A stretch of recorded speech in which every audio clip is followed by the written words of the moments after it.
हाय वीरू, आज कितना रन मरबा?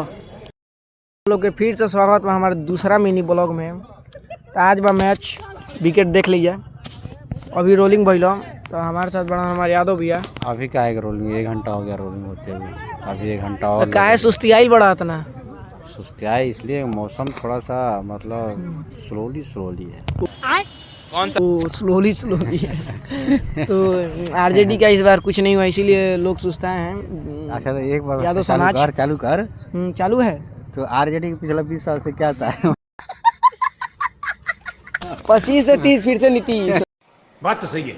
और ये हमारे टीम के लड़का औसन है, इनके बुझाता नाश्ता सब कैले बढ़ जाए। नाश्ता कैले बढ़ जाए तो कहना सुस्ती आई बढ़ जाए या मैंने हाफ फुल मंगाई बोला जाए।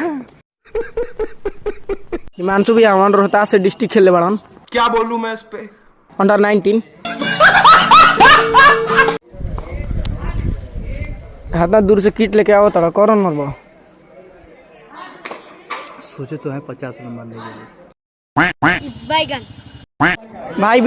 भाई वीरू आज कितना रन मरबो? 100। श्याम आज कौन रन मरबो? 50। निकल गई क्या बताऊं? मैच हार गए जाए, यही चलते वीडियो ना बना पाइल ही, माफी चाहता नहीं। अगला वीडियो में फिनिश बनाएंगे। Bye bye.